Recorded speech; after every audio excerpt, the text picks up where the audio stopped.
I'm Roniel, I'm DaRon. and this is the Roniel and DaRon podcast show.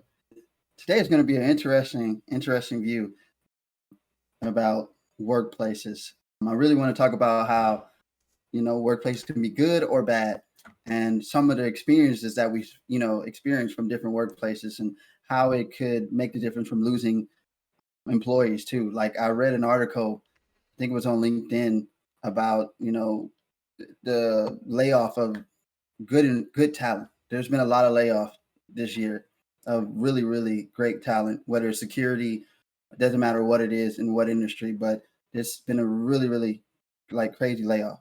And that also could have a lot to do with that, the work environment and stuff like that. So not saying that it's the person who's laid off fault, but that is for people who are leaving their current company because of the work environment. So I'll let DaRon talk about some of those issues that he experiences.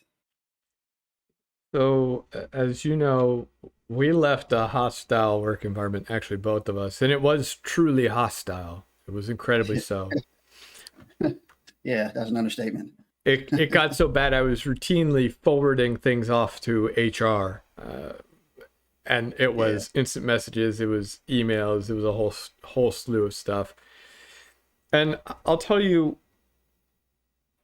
I think one of the biggest issues that we have going on right now that's creating a very hostile work environment is this in the big companies.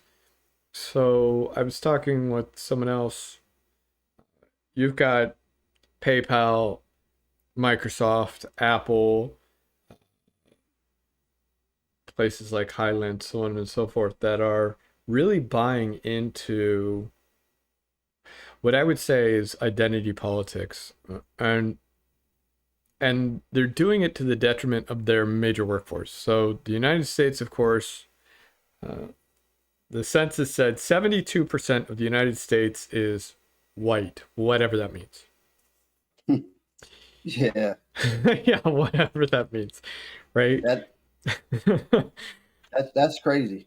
Well, and it's interesting because, so if you take that and then you tie that to some of this training. So I actually went through and recently took some training, and it said stuff like you shouldn't say pregnant women, you should say pregnant humans and pregnant people, because to associate pregnancy with women was associating physical changes and attributes with a given, they said gender. What they really meant was sex more than anything, since we're talking about pregnancy. Pregnancy is a biological process. Yeah.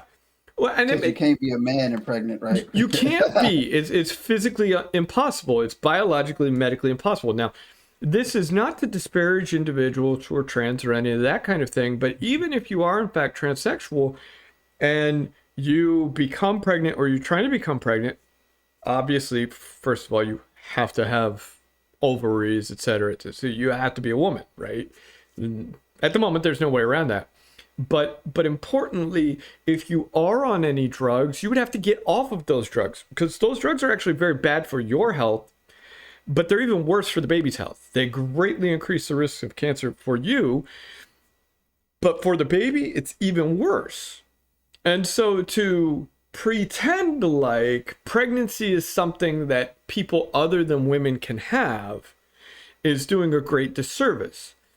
And and it was interesting because it then also went into the term Latinx, right? I will tell you, there is nothing more offensive to the vast majority, or confusing to the vast majority of Latinos and Latinas, than this weird push to create a new term. Because they're saying, well, the problem with Latina and Latino is that it is inherently gendered, male and female. Well, they're missing a few different issues. First of all, it's not your culture. And to push your own cultural views on someone else's culture is very imperialist and very culturalist, right? That'd be like me going through and saying, Ron, you shouldn't wear braids. Yeah. It's ridiculously offensive. I mean, who am I to tell you? Wait, well, speaking of that, when you're thinking about that term of me not wearing braids, did you hear about some of the issues? And it may have been like last year or a year before then, where they were making people cut off their dreads or braids, or because they didn't feel like it fit the the environment they were in. Yeah, And I the found that culture. yeah, very racist. Like, I don't know why people wouldn't say anything about it. Like, one of the kids were a wrestler. He had to cut off his dreads in order to compete. Like, what? What does that have to do with that person, that individual person, and what they like to have? Whether it's braids, dreads, maybe it's a cultural thing that we have as Black people. But what does that have to do with anything? What does that have to do with the sport? Right. And that's actually a really good point. I mean, so that's one of the key things here is people really need to learn how to separate the two, right? So for the most part, how you have your hair doesn't really make that big of a difference. And people get so wrapped up on, oh, well, no, you have to have it short because if you're wrestling, someone might grab it. Well, that same thing would be the case if you were doing any kind of wrestling, not just Western wrestling. So if you're doing something like judo, jujitsu, any of the grappling that you see all across Southeast Asia, if you were doing Glima, which is, and that's Viking. So if you're doing that hardcore Viking stuff from way back when, I mean, they had long hair, by the way, and they still do it with long hair. The Japanese males had long hair. But what about MMA? Same thing. Yes. And you know what? If you're grabbing the person's hair knowingly and using it as a weapon, and the rules say you can't do that, then it's not the person with hair's fault. It's your fault. Now, if it's an accident, it's an accident. I mean, they have the same thing in soccer. Yeah. So I played soccer many years. And if someone kicks you in the shins purposefully, that's a foul. If they accidentally kick you in the shins, it happens. You move on. You get over it, right? Why can't we have the same thing in the wrestling environment? Why do you have to sit there and cut off something that's important to you? And it's like, so I would always hear from my grandparents about braiding the hair, right? So very important thing. Long braided hair coming down here, very, very classic. Are you going to go through, and a lot of people don't realize how important hair is in various Native American cultures. And it's the same exact thing you're talking about. Are you going to tell a Native American they can't have long braided hair because it offends you or your sport or I'm afraid someone's going to grab it? Well, okay. If they grab it, it's between me and them. And if we're doing sport and they grab it and it's accidental, hey, things happen. I have long hair, it happens. Or they're on my hair, it happens. If they do it on purpose, then you, the referee, should step in because they violated rules. But if it's not part of the rules, it's not part of the rules. Right. It's the risks I take in having long hair. I have ancestors. They have a story about how they used to all have long hair, but they were getting chased and riding on a horse going through a forest, and the knot in their hair got caught on a tree. Basically, it caused them to fall off the horse, and they were almost caught and killed as a direct result. So from there on out, all of the males in that family and extended family cut their hair and cut it short. And that was radical. But they did it of their own free will. And that's the difference here. But you see these companies, they're trying to sit there and force cultural change. And they're doing so in a weird way where the change that they're actually trying to force is, number one, generally offensive. Most Native American languages cannot and do not have anything for that X in Latinx. They don't know how to pronounce it. They have no clue how to pronounce this thing that you're telling them they have to use. Latina and Latino were something that was very carefully created by people in South and Central America. And it took them a very long time to come up with a term that they all could and would agree upon. And to come through and tell them and redefine everything for them is imperialist. It comes off as imperialist and it's culturalist and it's highly, highly, highly offensive. And, you have all these Americans who are like, well, but trans people are feeling left out. Well, what trans people in Central and South America have you been talking to who felt left out? I would think the very strong, staunch Christianity that was also forced upon that region would probably make them feel more left out than the term Latino, Latina. I don't think that set of terms is what's making people feel left out, if they're in fact feeling left out. But I don't know of any trans person in that area who feels left out, because a lot of the Native American cultures had their own ideas around that kind of stuff. Some did, some it was okay, others it was less okay. But the point being, you're trying to force something on people and it's inappropriate. It's wildly inappropriate. Making claims that, oh, well, pregnant women is somehow offensive is ridiculous. Saying, they also had another thing that was going through, and it was stating that you shouldn't ask women how their spouse or children are at work, because whether you acknowledge it or not, you are effectively emphasizing or playing into the stereotype that women's place, for all intents and purposes, is in the home. And I'm sitting there going, first of all, that's a stretch. Secondly, so if I asked you, hey, Ron, how are your two daughters? I mean, would you flip out? Nah. If you asked me how my kids were, I wouldn't flip out. That's a stereotype. You're sitting there saying that as a man, I have to have a wife and children, and I have to have a dog, and I'm an evil person if I don't. Oh, and by the way, I have to prefer work over family. See, and that was the thing, was they sat there and they played it to the whole stereotypes, the negative stereotypes toward women. And to me, that made me actually really mad, because I look at it and I go, but you're forgetting all the negative stereotypes toward men. So I'm sure you've heard this a lot. A male is taking his son or daughter out and they're having a good time at a park. And what do people do? They all comment on what a great dad he is. Yeah. I mean, he's being a dad. That's what he's doing. Yeah. That's what dads are supposed to, that's what he's supposed to do. But they act like it should be, they act like there is no such thing as a good and responsible father. And I know for a fact in certain communities, people are even more astounded.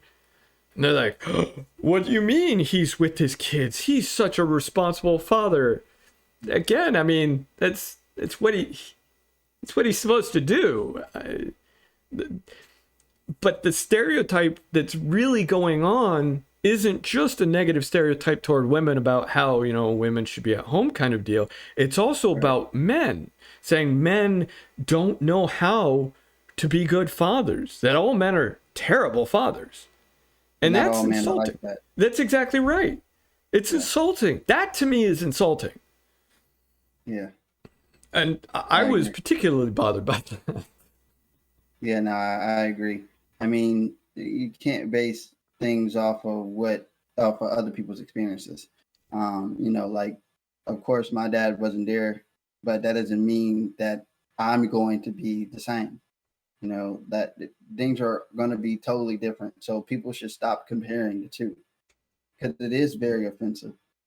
Especially when people see me, they'll think automatically, because I'm black, oh, your dad wasn't in your life. Okay, well, it's true that my dad wasn't really in my life, but that doesn't mean that all black men and women are the same. They don't have the same experiences as everybody else. Everybody has different experiences. So your and your children's life. Yeah.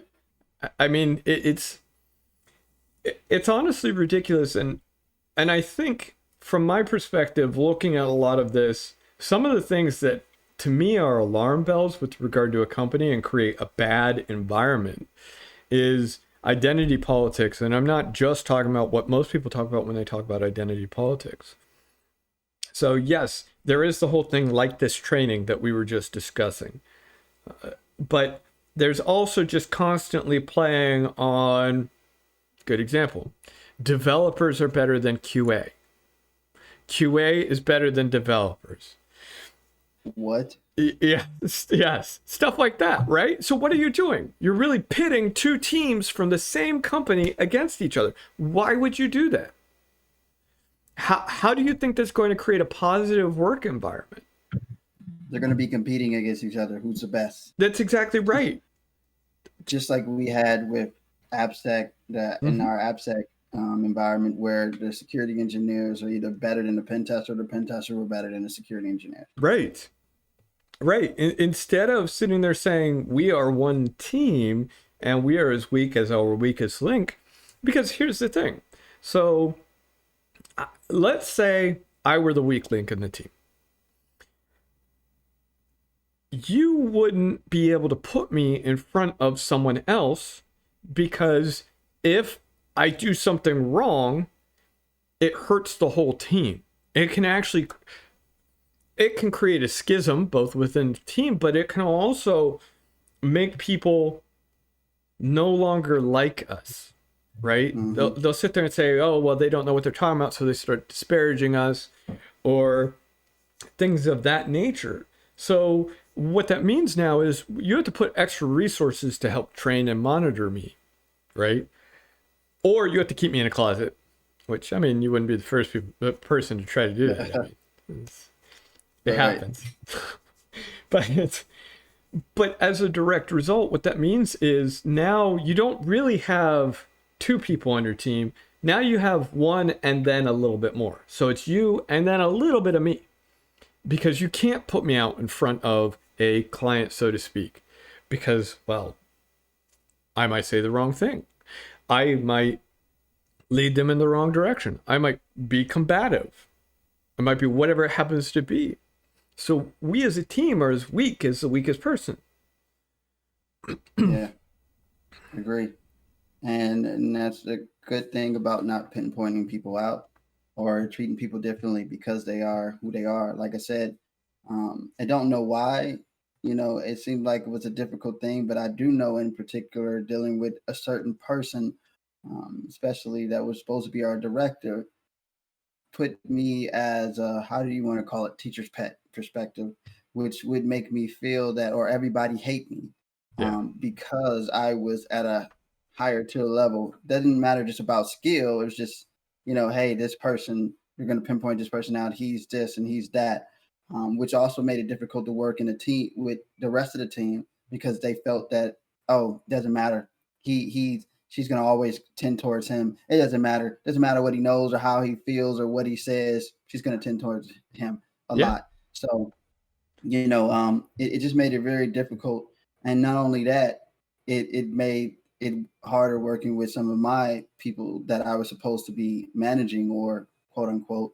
And, it's made it weird, made it very awkward. And that's not a really good experience.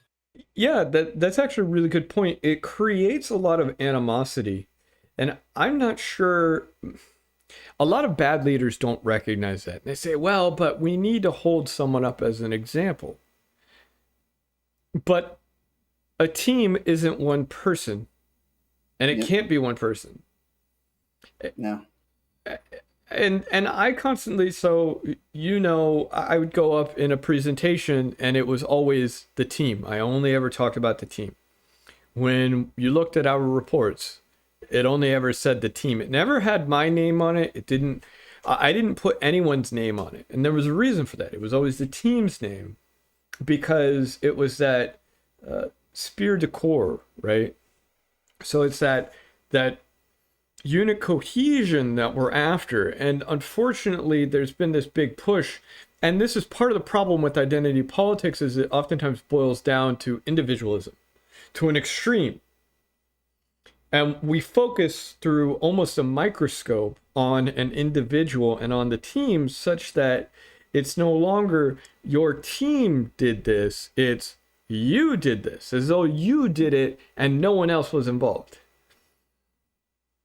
Yeah. Sometimes that's the case. It's just usually, if that's not usually the case, and if that is occurring, you've got a bad team anyway, right? Yeah, that is true. But that's sometimes the case. But that goes to say that, that it takes a team to build your program. It's not an I in team. So, and then also it takes a good leader, and that's even from, not just from, the leadership perspective of leading the team, but also from higher up directors. If they're not great at leading the team, then the team is not going to be great at following, So, and that's kind of what we dealt with. They didn't want to follow. Plus, there was no direction. Right. And then you have people that, too many chiefs and not enough, Indians, if I said that correctly.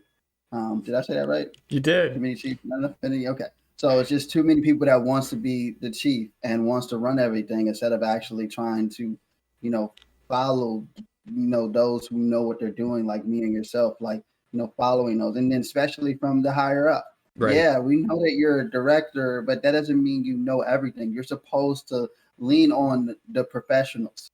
You're supposed to lean on them. That doesn't mean, especially when you're in that director role, you're not going to have the same technical, abilities or technical knowledge that, you hired your 2 or 1 leader, right, or subject matter expert to do. So that you should lean on it. Well, and that's really important, because something that will spoil any business environment quickly is micromanaging. Yeah. And it's a killer. Yeah, it is. And managers have to recognize there comes a time and a point where you are now no longer technical. Number one, because you haven't been in a while, and number two, because your role demands otherwise. Yeah. And so you have to relinquish that, and you have to have trust. Micromanagers don't have trust in their staff. That's what really is going on. Or they have their own personal issues that they need to get through, mostly with regard to regretting their choice. But what was the point of hiring those people if you didn't have trust in them? Right. You have to have some trust in them. Yes. And if you didn't have trust, there was no point of hiring that person or that individual or individuals. Yes, that's exactly right. And what you wind up seeing as a result is, if you micromanage your people, it oftentimes trickles down, which goes to what you were talking about, where if you have bad management on top, it will sink down to the lower levels. So where we were, I had a vice president who complained to me constantly about how that individual, I won't say anything beyond that, was treated by their management. And it says a lot when a vice president is going through and complaining to you frequently about how they're treated by their management. And as a result, they wind up acting a certain way toward everyone under them. And they're reticent in a lot of cases to do their job, because they're afraid that they're going to get yelled at by their boss, who's micromanaging them, who's not being kind, and all of this other stuff. So a positive work environment goes a very, very long way. And I don't mean fake positive. I mean real positive. And what that takes is a concerted effort when you're hiring. So I tell people all the time, when I hire, it's very specific. So I don't just look at your technical skills. I look at how well you would fit into the culture of that team. That's a lot of things, right? So that's personality. That's your work, that's your work ethic, really. And it's so many other things that all come together, because what I don't want, if we're trying to create a high functioning team, I don't want a team where there's going to be conflict. And so I'm not going to sit there and put a whole bunch of people who think they have to prove themselves together. I mean, that would be a terrible idea. I'm not going to put together a whole bunch of novices who don't know anything. Nor am I going to put together a whole bunch of people who have egos. Quite frankly, I would usually cut out anyone who has any real ego anyway. Right. They just don't play well in the environments that we're after, because what we need, as we talked about, as you said, I think an episode or two ago, you need creativity. So I can't have someone with a really strong, overpowering personality who effectively says it's my way or the highway, because that's going to kill creativity. And that's in security, that's in art, that's in writing. Writing is an art. You know, people forget that. That's actually a lot of things. It is. That's what I was going to say. It's actually in a lot of things. It's in engineering, even, and architecture, so on and so forth. You would think engineering is so mathematical, but engineering has a lot of art. Yeah. Especially martial arts. Yes. Which is an art. Yes. You know, it has to be creative. They have, and it's micromanagers and martial arts too, just a different way of doing it. But you have to let that person and that individual be creative and be who they are. They're not going to be you. They're not going to be anybody else. They have to be themselves. And it's just something that people need to understand, which with these bad environments cause a lot of stereotypes. Mm-hmm. And one of those stereotypes that we normally hear or talk about is that imposter syndrome. Right. How can you help somebody, defeat that if they feel like every time if they come to work or they're in that environment that they don't belong, right? That they're not. You know me, Dan. Like or DaRon, you know me that I'm very technical, very creative. But it's always, no matter how many years I have experience dealing with different people, it seems like, even I can get imposter syndrome, feeling that, oh, maybe I don't belong here because I got to deal with people because of my color of my skin, or because they feel that they're better, quote unquote, than me, even though they have never did anything in their life. But they feel that they're better and they don't want to follow or listen. And that causes a lot of issues. But that also causes that issue because upper management or, they won't, get that or, make it better. They won't actually make, the team better by getting them to listen or getting them to follow. And like when we were in that environment, we didn't have no direction. We didn't know whether we were technical leads. We didn't know whether we were leadership. We didn't know we were management. We don't know what the hell we are. So how can you expect somebody to follow us if we don't even know what we are? Especially when they refused to, they would tell us one thing and then they refused to publicly tell other people something. And they'd sit there and say, oh, well, I told so-and-so this. How many times do I have to tell them? Well, why don't you try actually telling them in a public forum when they ask? Have you ever thought of that? The reason why they're asking in a public forum is because they know what you're going to say. They know you're going to pander and be, well, you'll waffle because that's what you do. And that's a mess. Yeah, and that creates a bad environment. It was just very hostile because people felt like they didn't have to listen to us or to particular people. And they felt that they were better instead of trying to learn. So they spent most of the time that they had with you trying to challenge you and prove that they were better than you when they know they really wasn't.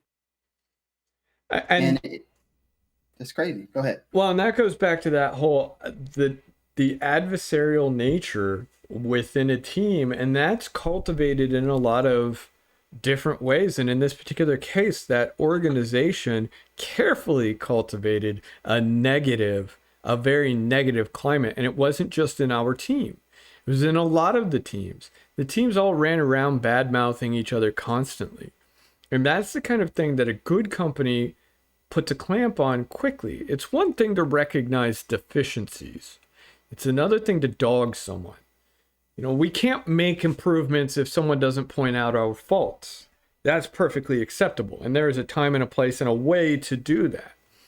But when you pit these teams against each other, then it breeds fighting between the teams. And that eventually breeds fighting within the team, because it's your fault that our team is underperforming. It's your fault that we didn't win this award or that award. And that negative leadership is a negative culture that festers and sinks any company by removing all good talent, because any good person won't put up with that kind of environment. They're always going to leave. Always. All day. That's one of the travesties with some of these organizations. That's some of the travesties with some of these organizations. Let's take it even a step further. Not only do you have the issue with, vice presidents, directors, and all of that, and them creating a hostile environment, how about the people that you trust the most to run to, creating a hostile environment, like HR yourself? They're supposed to be the one you can run to and talk to and tell what some of the issues are. But no, how about when we were at this place, how HR treated us? Yes. And not listening to us, but making us feel like threatening us. How can HR be the one to threaten us when their policy is not to threaten other people and treat people like you want to be treated?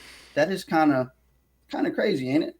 It is, and it's interesting. So to that point, another way to make a work environment hostile is to go through and monitor everyone's communications. And then use that to go through and try to do HR actions against them. And it was interesting because they went after you and I and another individual. And if you actually look at it, the examples they gave of me, I was quoting people we were interviewing. And all that they said was, oh, well, we see these swear words. And I'm quoting what we're hearing in these interviews. This is what's literally being said. And I'm talking to the other gentleman with whom we are interviewing, which was you, and we were both in utter shock by what we were hearing. And I was just quoting him because I'm like, what in the world am I hearing? Kind of stuff. And that's all that they had. But that was their... No, go ahead. But that was their ammunition for going through and trying to give me a warning for having supposed behavior that was not within the organization's policies. And I'm going, first of all, you don't have a policy against swearing. Secondly, I hear the vice presidents and presidents swear all the time, and our director and everyone else. And third, I was very clearly quoting, and she was like, oh, well, but you must have been typing this while someone was in a meeting. Yes, it was an interview. We just went through this. And you're typing on your computer right now when we're in a meeting. I don't understand your point. Pot and kettle here.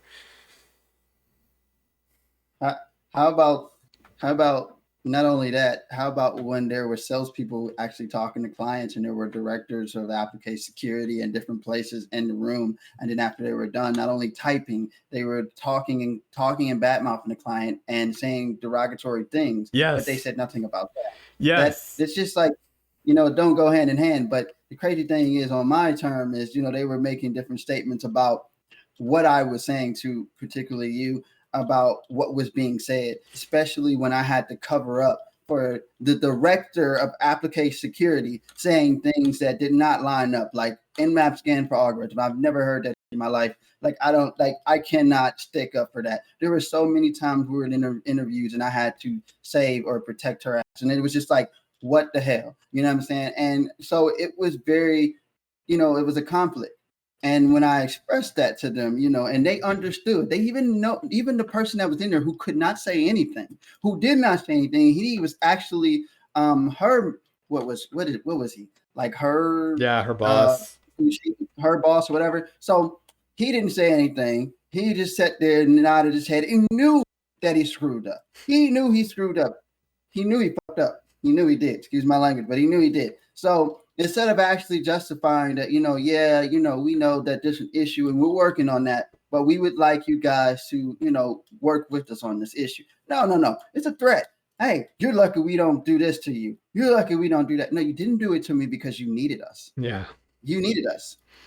And it's not like I couldn't go anywhere else, but I'm saying that there's hostile, and in a hostile environment, there's issues here. The team is falling apart. The director is, she's just like horrible, like she's like, it's fire every day, and nobody's doing anything about it. Nobody's trying to give us any help to make things better, but they're just sitting there expecting us to make things better. It's like an oxymoron. Yeah. Well, and actually really interesting warning sign that organizations should pay attention to, and they oftentimes don't, is so she got brought on last, the director. And then she spent her whole time trying to push out everyone from the team. And it wasn't just some people. She's actually trying to push everyone out to the point where she literally managed to fire a guy who'd been there for 8 years. And it's interesting to me because if I saw anything like that, then actually where I've worked, when a team starts to hemorrhage people, management immediately goes after the person in charge of that team. That's not what happened here. And the reason why they do that is because in almost all cases, what it tends to indicate is that there's a rot within that team, and that rot needs to be dealt with. Management has failed to properly address the culture in that team, but that's not what happened here. They actually encouraged it.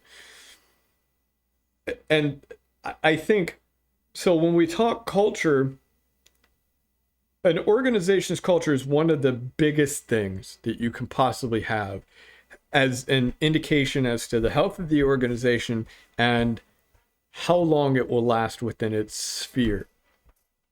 The more positive an organization's culture, and by positive, I don't mean pandering, I mean actually truly positive an organization's culture is, the better it is. So when I sit there and I see a lot of this, pro-Mexican, or it's never pro-Native American, but pro-Mexican, pro-Latino, Latina stuff. Oh, well, we celebrate Cinco de Mayo. Well, Cinco de Mayo really isn't a Mexican holiday any more than St. Patrick's Day is Irish. Right. Yeah. I get exactly what you mean. Yeah. So, I mean, you're not really appealing to me because only one village actually celebrates it. It's minor. Nobody really cares. That's more of an immigrant thing, and it's more of the United States likes to party. We don't like federal holidays for some reason. I don't know why, but we like to party.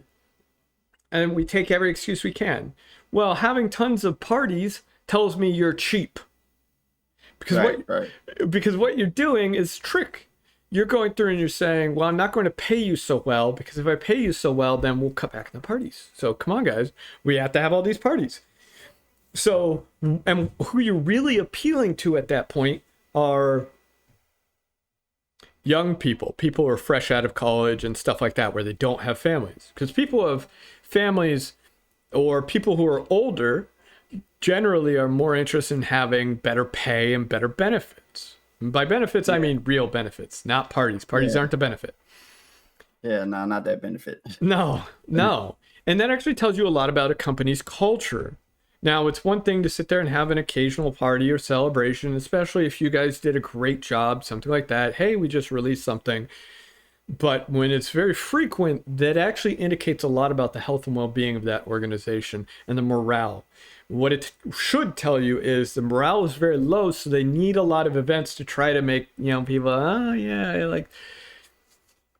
It also should tell you that they're cheap. Because, like I said, parties are a cheap way. It's cheaper than paying someone a better wage, right? Especially if, there goes hand in hand. I've seen companies that were cheap, that didn't want to give you, you represent the company. Right. They don't want to give you shirts. They don't want to give you anything to represent them. Like when you go out and you talk to clients, who do you represent? Right. The company, and then there are companies that actually, will give you a lot of swag, or if you want to say, or different stuff, but then they still don't want to pay you, the money you deserve. Right. And that says a lot about a company. That tells you whether they're cheap or not, and whether they actually care about their employees, and especially when they're representing you. Yes. And it's it's crazy. They trick you with a lot of things to drill you in, but they don't want to actually pay you what you're worth. And then a lot of times they don't even know what you're really worth. Right. Because they don't even check the market. It's the one thing you said, I think was last week or so, or you might have just said it personally, but how your own director or manager did not even check your skill set or resume to know what you were good at. Right. That is insane. How do you not care or know what your employees' skill sets are? Right. That's bad management. Yes. And you're putting people on projects that they're not skilled at. And then they're coming back asking the people who are skilled at it, about how do you do such and such. That is bad. And then you're putting your company at risk because you're sending people who do not have proper skills or knowledge. Right. And you're putting them in situations that they're not comfortable with. So it's, again, you have to understand that the people that you hire represent you. And if you don't understand that, then again, you're a bad company. Yeah. And especially with bad people and environments. Right. And you'll see a lot of organizations are going through and they're trying to be like Google and they're trying to be like Facebook. Now, what these organizations and what the people who go after those kinds of, try to get employed by those kinds of organizations don't realize is, for the most part, those companies work by burning people out. And they openly admit it. They're okay with it. The fact that people only stay 1 to 3 years, they're okay with it. Because they'll tell you two things, and those two things do not coincide. The first is that only the truly good people stay.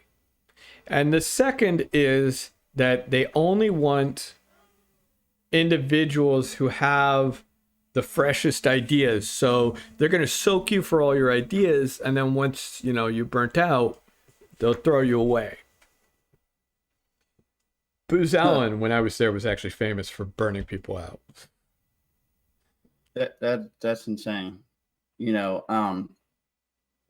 going to burn them for their ideas and then throw them away. You're throwing away talent, which is why I said also with laying off people, you're laying off talent. You're throwing away the talent that you have. And then these talent go off and they do other things and great things. And then you're like, oh yeah, well they used to work here. And then you want to get them back. And then now you can't, or you got to pay them triple what they're worth. And who would want to come back after you and throw me away? Other companies, other people see diamond when you see trash. Yeah. That's actually exactly right. And there are a lot of companies that go through and they spend all that time picking up the pieces, so to speak, of the individuals who were at Google or Facebook and stuff like that. Now, it's actually really sad, though, because if you think about it, what that means is, I don't know, have you ever been burnt out? Not really. Yes and no. It's a different type of burnout, not just from work related, but if we're talking about in this particular company, yes. Like, for instance, my thought from this was, remember we had to do metrics. She passed all our work down. That was a burnout. I couldn't even focus on my work. I had to focus more on her work. So not only being micromanaged, being hollered at, being stressed, trying to figure out how I'm going to get all of these things done within the time it was allotted, like that burned me out to the point where I didn't want to work there anymore. Yeah. I didn't want to be bothered with anybody. I didn't care about anything. And yeah, so most people consider the burnout the work-related stuff.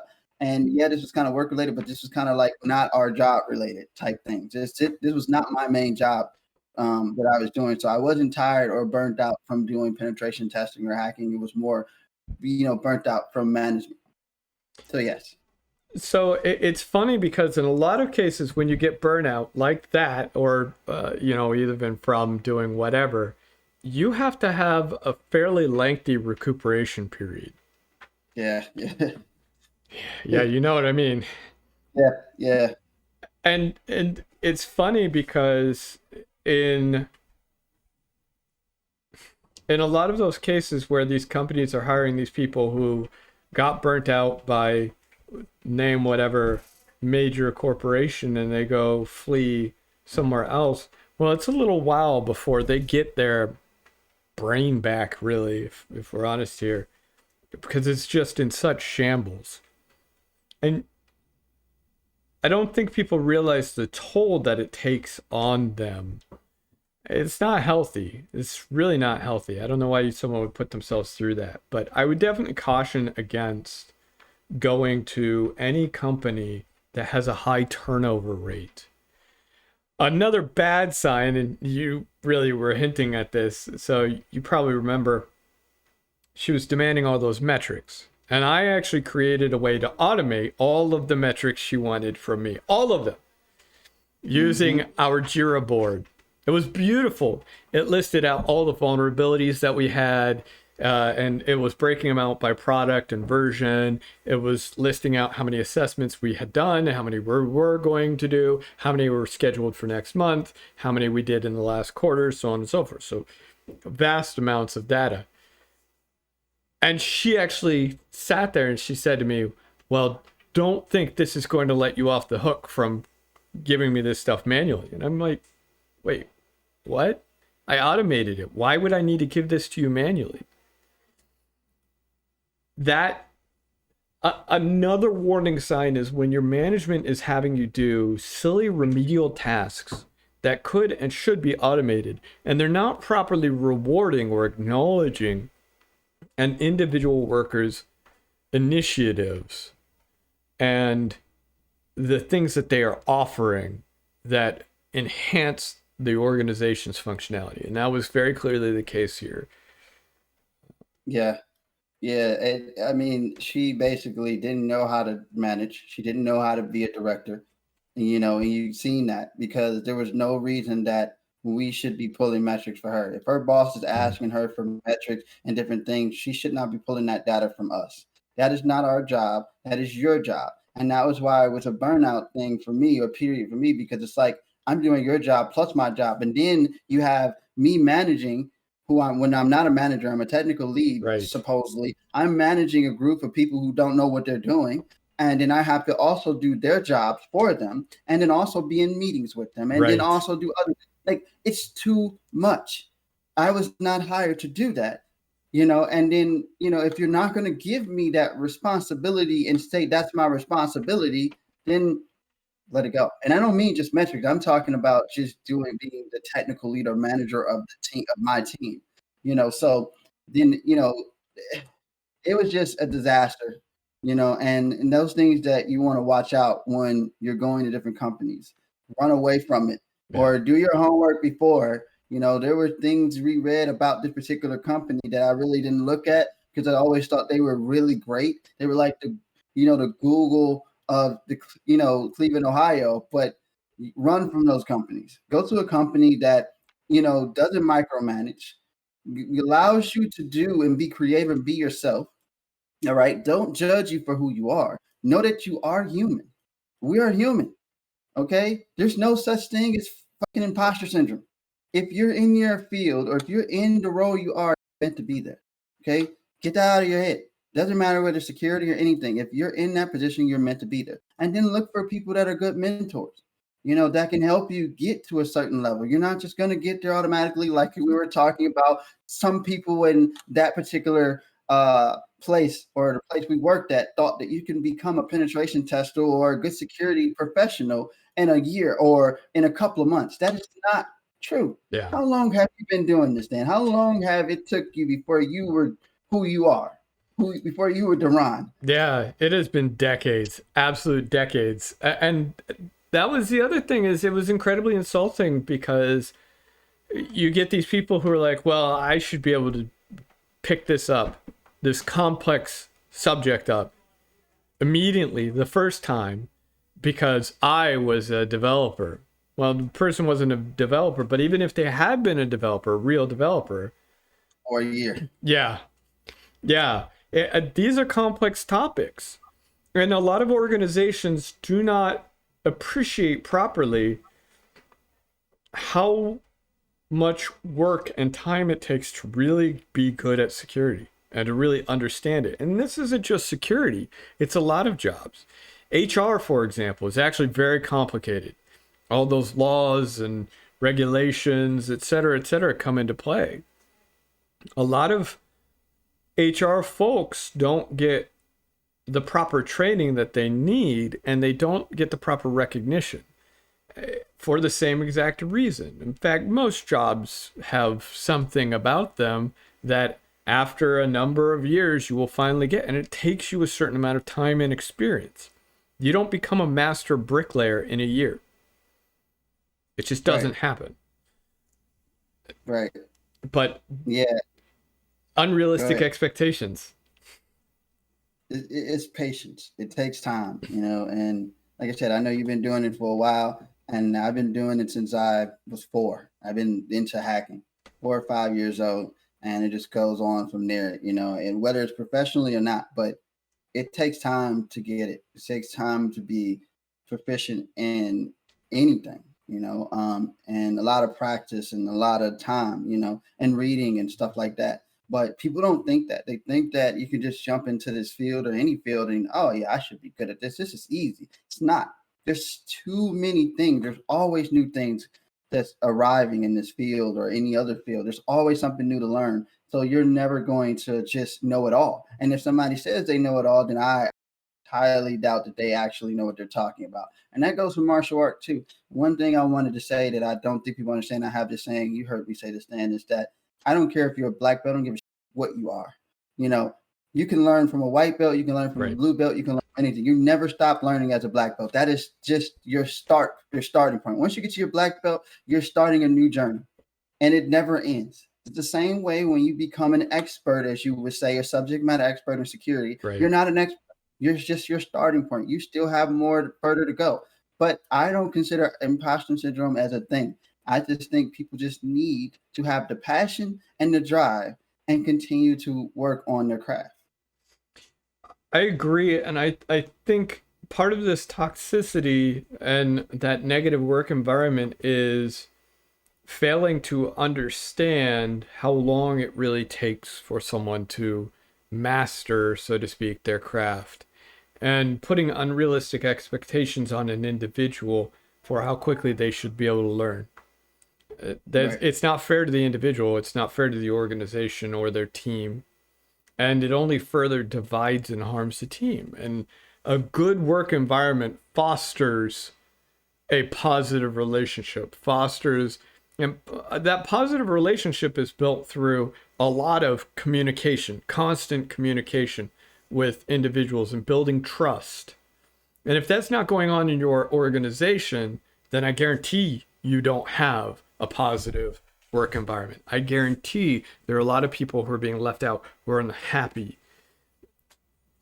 And that's where a strong mentor-protege or mentor-mentee program really, really becomes vital. And most companies do not do a proper one, because in a mentor-mentee relationship, it's sacred. What is said between the two stays between the two.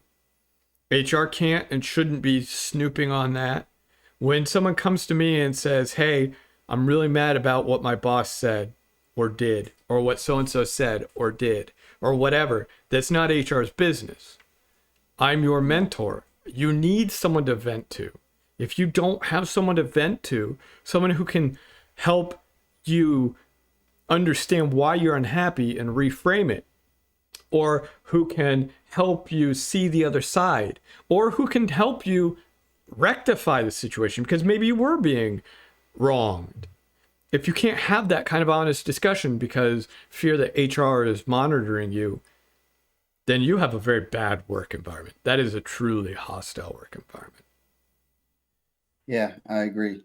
So let's name down a list of things that people should actually look out for when you're looking for a good work environment.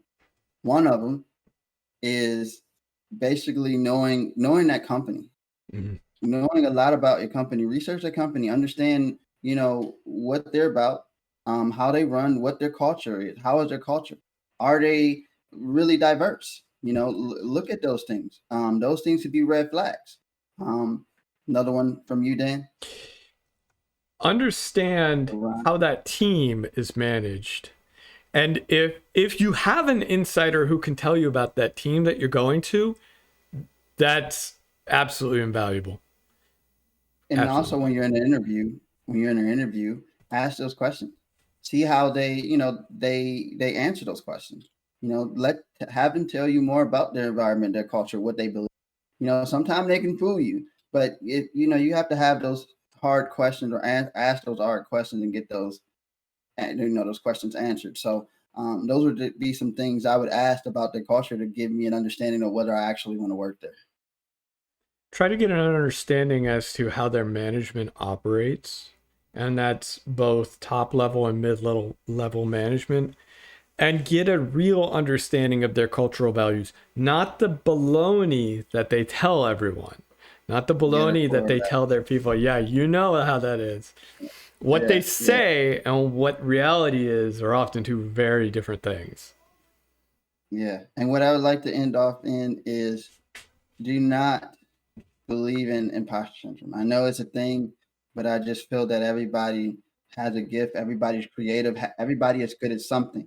So wherever you at in this world and whatever field like role you're in, you're meant to be there. You're there for a reason. So work very hard. Continue to be passionate about what you do. And if you need help, ask. There are a lot of mentors and people out here that are willing to help out. Find a mentor, but don't let imposter syndrome, bog you down, because it could drive you crazy. And that's another thing with mental health. Not only can it, become a mental thing and burn you out because you're always thinking, am I really good? And then you have your hostile environment you're in that is causing you to think that. Just don't worry about that. Just know that you are in your field, in your job position for a reason. So I'll leave off with that. And again, to the next episode, please subscribe to the Roniel and DaRon podcast show, and we'll see you then. Thank you. I'm Roniel. I am DaRon. Have a good one. Have fun.